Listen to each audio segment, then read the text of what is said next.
Hello, this is Georgina Fuller, and this is my EMR 205 Assignment 1, PDHPE, You and the Profession.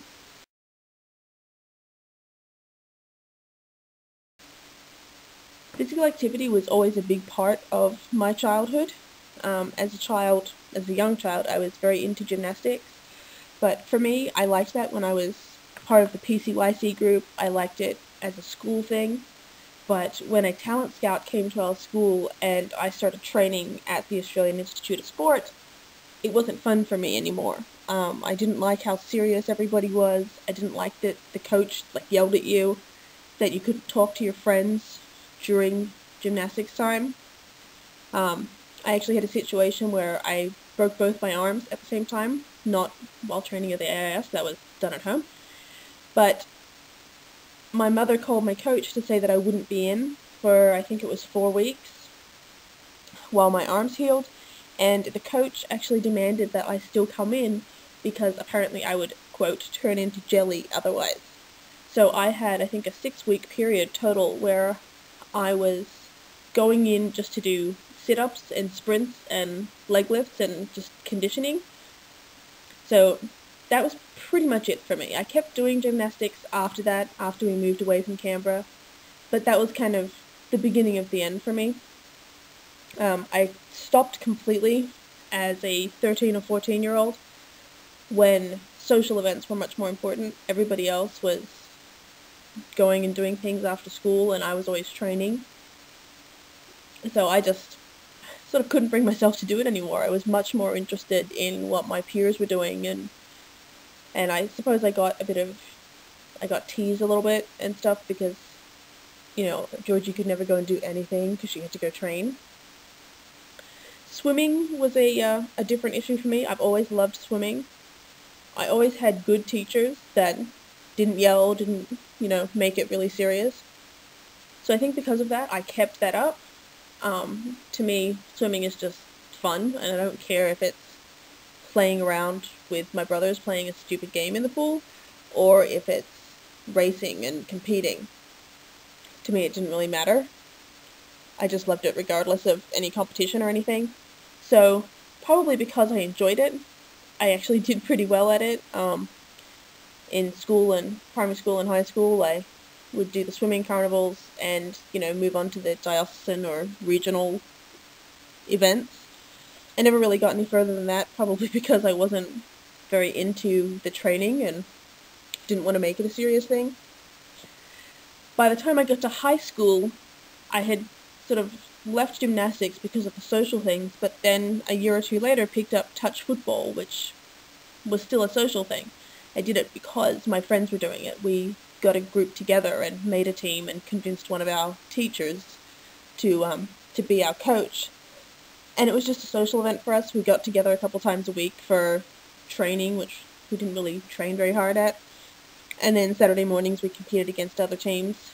I suppose we probably won half the time, but, it didn't really matter, and we never really got any further with it. We were never sort of doing the playoffs at the end of the season or anything. It just didn't matter to us. So that was fun for us. My experience in terms of actual PE classes at school was very much what Tinning, Kirk, and Evans wrote about.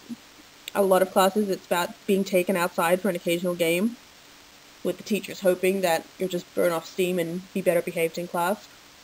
I never liked my PE classes. They were always sort of very dysfunctional and badly organized, and I always felt it was odd that even when it's ridiculously hot outside, they would put PE in the middle of the afternoon. Nobody wanted to be running around getting sweaty, but they sort of made us do it. And I think it probably did a lot more harm than good, because I think it changed a lot of people's attitudes, and people didn't really like sport anymore because they associated it with these poorly organized, poorly executed classes. So my current attitude on physical activity based on those early experiences is somewhere in the middle. I don't particularly enjoy it. I'm never going to be someone that gets up early and goes running every morning. But I do enjoy social events. I like beach cricket and, playing tennis or playing games or something in the pool at Christmas when everybody's around.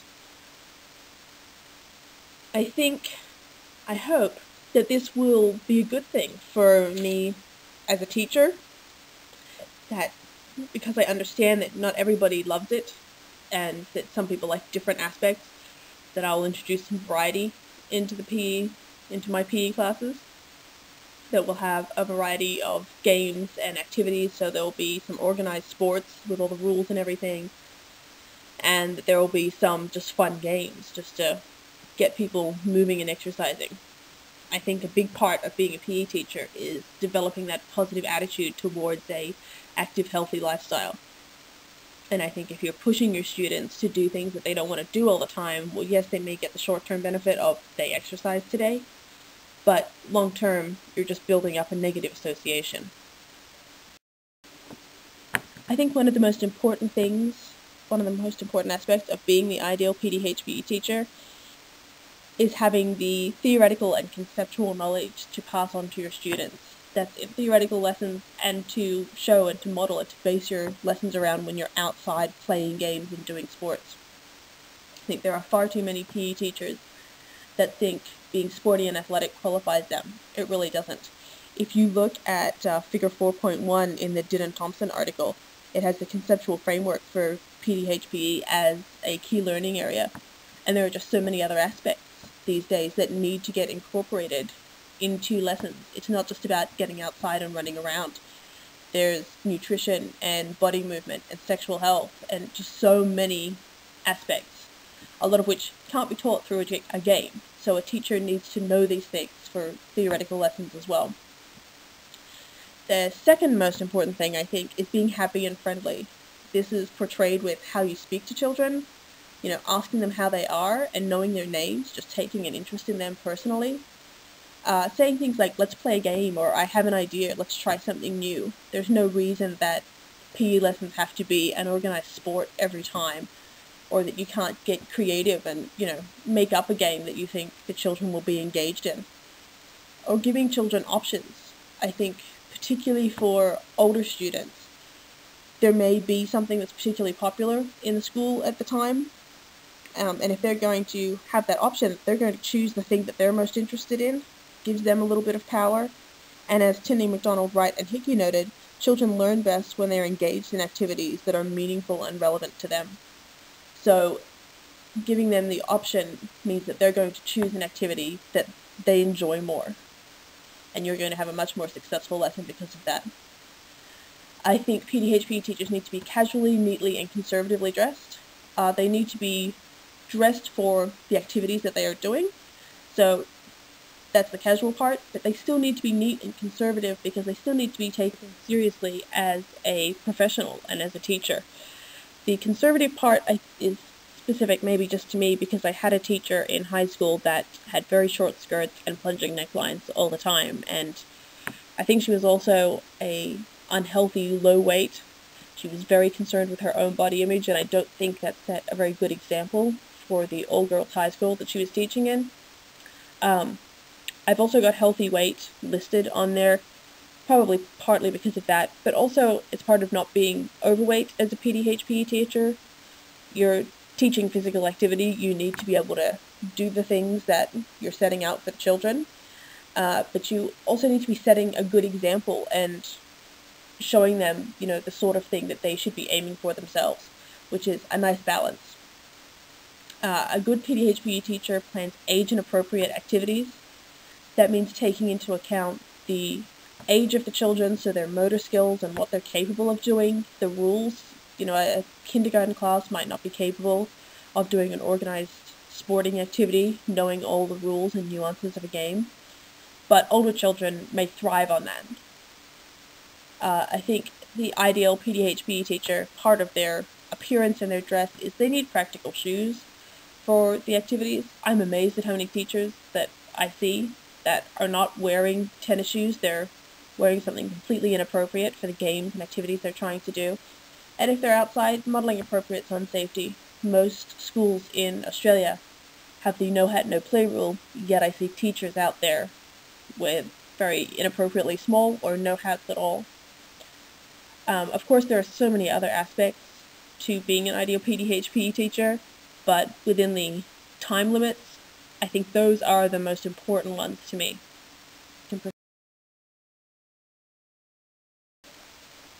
I definitely don't think at this point that I am the perfect PE teacher or even all that close. I think physically I'm pretty close. I'm definitely capable of doing all the things that I had in my picture that I created.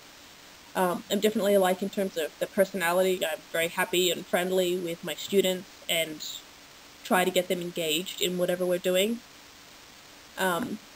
My big difference is in terms of my personal enjoyment of physical activity. I don't like it so much, so I suppose that makes me less than ideal for teaching it. I think I'm okay with teaching as PDHP as part of the curriculum, but I just don't have the passion for it to be a full-time PDHP specialist. I definitely couldn't do that. Things that I need to work on are the theoretical knowledge of the body and how it works, movement, nutrition, all those other aspects of the conceptual framework. I also don't particularly, I never enjoyed PE as a student, so I may have a negative view of the class at this point, which is definitely something that I'm trying to work on. I'm working on, I think, being a better PDHPE teacher in general, but that's going along with other subjects that, as a primary school teacher, you need to sort of be good at all the subjects. So there's several that I still need to work on myself in order to be an effective teacher. But I am hoping that this class, along with all of my other ones, obviously, are going to help me with each individual subject so that can come together to make me a better teacher as a whole.